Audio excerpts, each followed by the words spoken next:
Well, hey everybody, Monkey Puzzle here, and this is going to be episode 14 of the IronMine ARK server cluster series, continuation of the Ragnarok and the Aberration, and now including the island. So you guys know all that already, but I am here back at my Rex breeding place on Ragnarok today, because this is mainly what I've been working on all week. This has been my homework. It's been a fair amount of work. It's not the most exciting thing. The results will be really exciting, but I am learning a lot about breeding. This will be the third part, actually, of this Mega Rex breeding, I guess a little mini series within my series. So hopefully you guys are interested in this. I'm going to show you what I've been doing and how far I've gotten, and I'm going to try to get a little farther today. I'm going to save you guys from the main grind part of it and just show you the results, because I've already showed you my process. If you haven't watched the other ones and you're interested in how I'm doing this, I'm going to link those two episodes here and the next one in a minute after that card goes. And you guys could see the whole process. It gets a little complicated. I'm using the ARK Smart Breeding app in order to help me, and I've learned a lot through doing it. I know a lot more about breeding than I did before, and I'm getting some really good results. And this is all towards doing the bosses here on Ragnarok. I'm getting pretty close. Last week, you guys saw myself with some help from Bison and from James. I did a long stream doing the Life's Labyrinth cave or puzzle or whatever that is. And I got 3 of the 4 artifacts in there. The 4th one, the artifact of the Skylord, was really complicated. But I have watched the video now that showed me how to do it. We were so close. We were one button away from being able to do it. And you have to get it right the first time because it's only once a day. So after this, I'm probably going to record a video on finally completing that part. And I'll show you guys how to finish that part of the labyrinth. And then I'll have the artifact of the Skylord. And then after that, I just have the ice cave to do. The rest of the artifacts are just in little nooks and crannies. And we'll make another episode of pulling that. And then that will lead us to the boss fight, which I should be ready for at that point, and probably ready to do it over and over again with all these Rexes. We'll have to farm it for some element at some point, unless we bring element from Aberration, which you're not allowed to do, actually. We might have to put a mod if we want to craft element and bring it from Aberration. We'll see about that. But I should get enough, at least from the boss fights, to get started. And the main point I'm doing this for, of course, is the tech transmitter, so that I can go between the cluster servers more easily from base to base, rather than have to center my locations around the obelisks or the drops, especially on Aberration, because the obelisks are not really accessible. They're well guarded by a bunch of Reapers and stuff. So, but the other thing that'll be exciting that's going to get us back to building is this. When we do the beta dragon and Manticore and the alpha ones, we're going to get the vacuum compartments and the vacuum moon pool, which is going to allow for underwater builds. So all this grindy breeding fighting stuff is going to get us to some really cool building possibilities, and it's not that far away, so we're getting there. So what I've been doing here is I've been breeding not for mutations or colors or whatever. I'm completely disregarding that. I'm going for the highest stats possible for the Rexes. Rexes are considered one of the best beasts for fighting the bosses, and getting the ones with the best stats is the way to go. You can bring in up to 20 beasts into the arena for fighting the dragon and Manticore. So I'm trying to have 19 Rexes ready to go. And then I think I'm going to bring in a UT as well, because apparently when these guys roar, you can give courage to your guys. I have to look up again exactly what stats that gives them. I've never used a UT. I think it gives them like boosted melee and stamina and stuff. I'm not sure, but that's what folks do. So we've got some UTs over here. U-Tyrannosauruses. Bison contributed these two. I had found this one on the island. This one started at 174. These are bred. So I bred some up. They're not the most spectacular UTs, but once leveled up, they should do the job. I do have so many Rexes here. It's kind of nuts. Let's see if we can get like a kind of zoomed out view. those guys on that end, there were a bunch of wild ones that I tamed trying to get the best stats. And then we get over here, we see the lines of the bred ones, which I'll go over in just a second. And then over here are some more of my breeding and some more contributions that eventually led to these ones. And then, oh yeah, over here are the ones that Bison contributed and James contributed that ultimately had some of the best stats that I pulled from. So the main action is going on in this little humble spot over here. These three females are the base pairs that I established. And I went through a video, again, that's linked in the cards, that showed you how to get to this point. So these are the female ones, and these are the male ones. Basically, these, what I mean by base pair is these are the ones that have the best stats that I could get to without mutation. So if we look inside these guys, they have 0 mutations on either side, and they have the best stats, the best combination of stats of all the Rexes available to me here with the ones I tamed and with the ones contributed. Now, I'm not trying to get the highest stats on some of them, like oxygen, food. Weight is pretty decent, but I'm not really trying to up that. And movement speed, if levels go into that, they're just wasted. So with that ARK Smart Breeding app, you can see how many levels are put into each. So I was going for the highest number of levels put into health. The stamina I do want to be high, at least for the ones that are ridden by people. When they're not being ridden, it doesn't matter. Oxygen I wanted to keep low, food I wanted to keep low, and movement speed I wanted to keep low because I wanted to conserve levels. You know, sometimes you want to go for the highest levels for bragging rights, but there is a max level. I'm not sure what it is on our settings. Eventually I may hit it and find out, because the information I have is for the official servers, and I believe it's, oh gosh, I have to look this up. I'll correct myself in the annotations if I get it wrong, but it's in the 400s. It's like 455 or something like that. And once you get above that, the dinosaur will disappear. So, and then remember, you can only put 71 levels into it. So the highest maximum level you want to breed to is about 380 something. And I'll look it up and I'll put that here. Now, I may not be limited to that. We're on an unofficial server, but I'm trying to be conservative and trying to just get levels into the good stuff. So with that said, those are the ones I'm breeding with, and I'm breeding with them so to limit the amount of mutations that stack up. To get to higher levels than you find in the wild, you got to get mutations. So this one here has mutations that brought it up to 58 levels into HP and 54 into melee. Those base pairs I just showed you, they were only up to, I think, 52 each.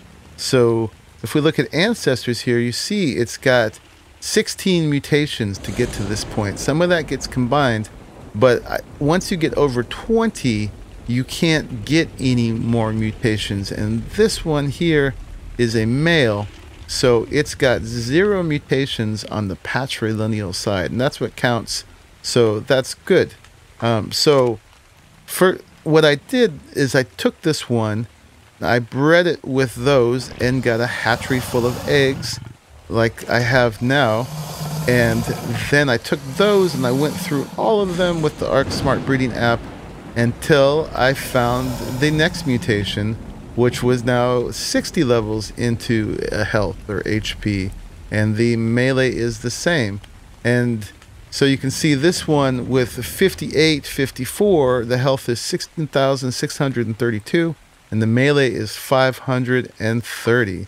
So this one, the HP went up, the health, and now neither one of these are leveled up. They are 100% imprinted. So this is what it looks like with the 100% imprinting. The health before any leveling is 70,160. The melee still 530. And then the highest I've gotten up to is 60 HP and 56 melee. So the HP now comes in at 17,160 like the previous one, but now the melee is all the way up to 544. So that's going to allow for some really good leveling, starting from a really good place I'm probably going to go for about 600 melee damage and then go take the health as high as I can. So this one just bred with the 3 base pair females. I don't know why I'm saying base pair, but just base females.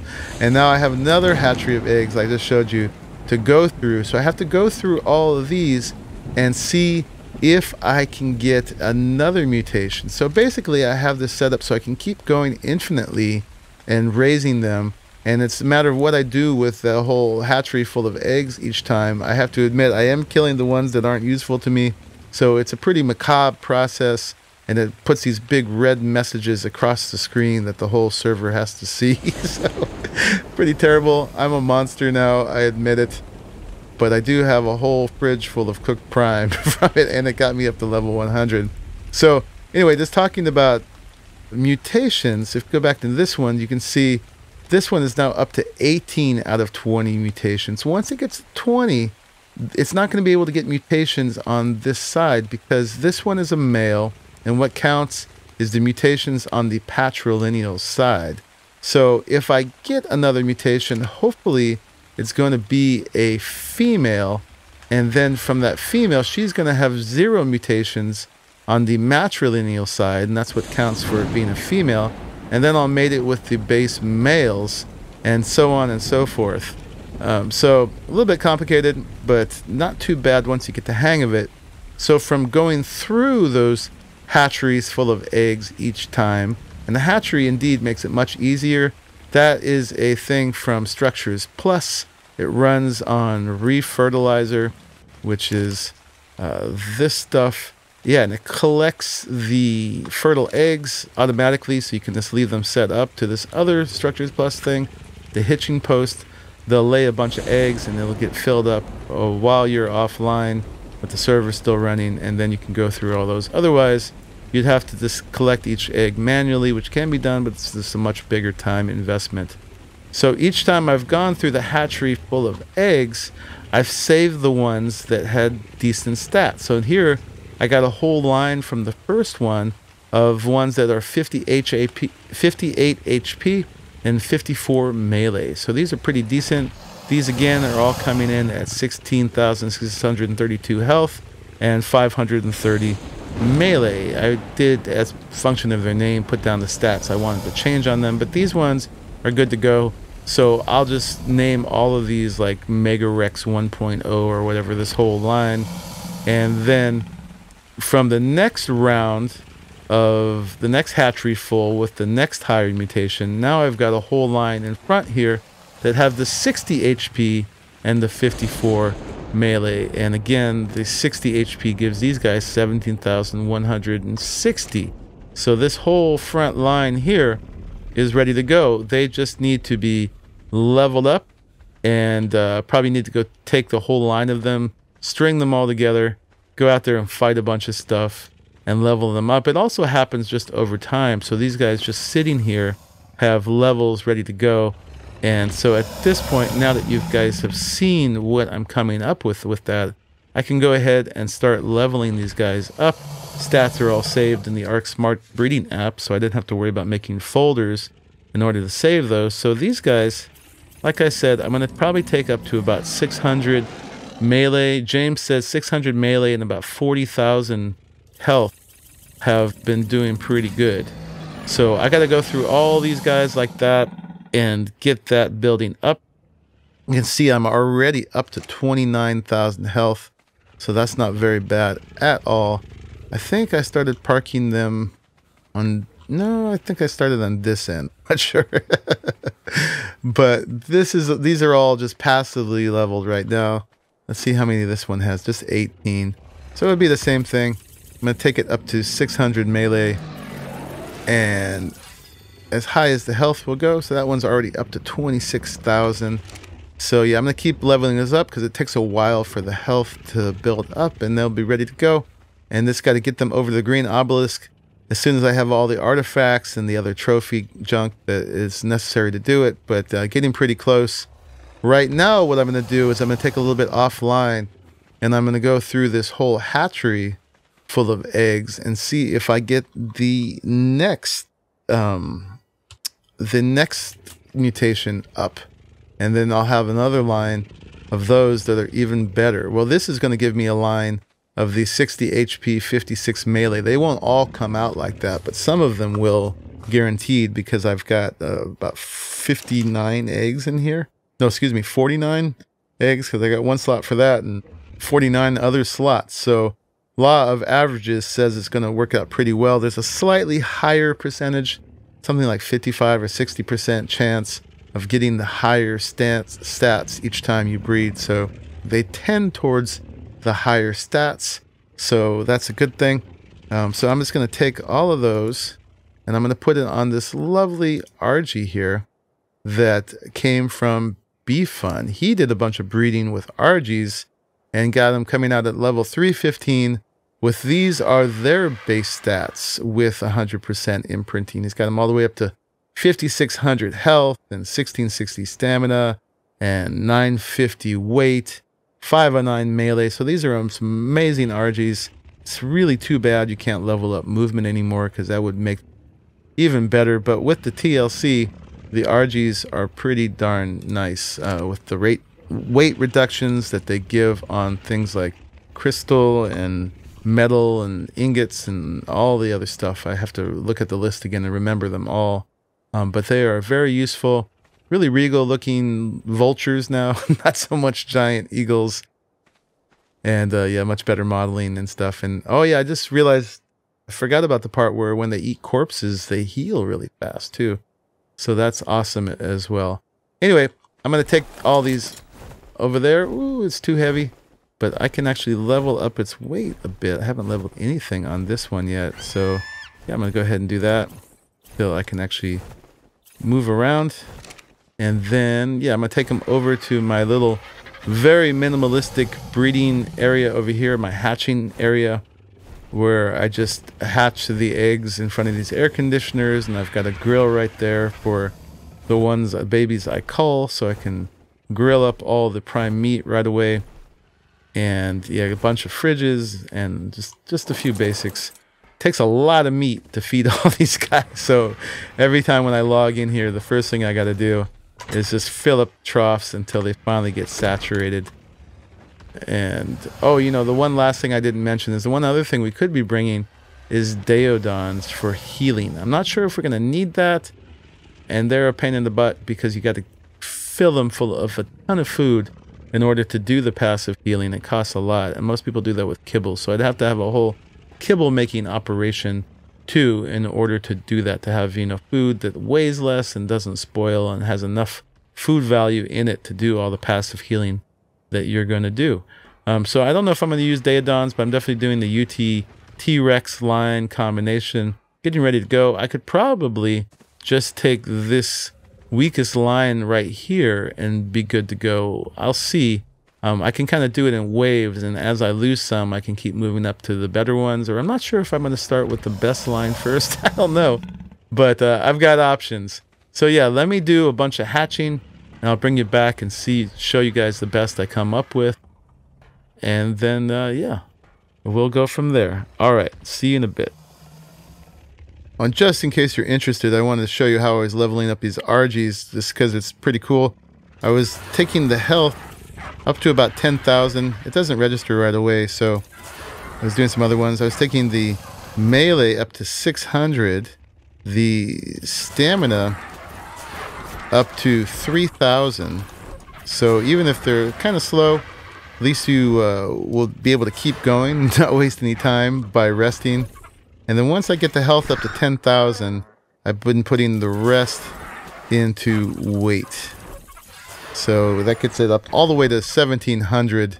And these guys haven't even fought anything yet. This is just passive leveling so far. So some pretty damn good Argentavises indeed.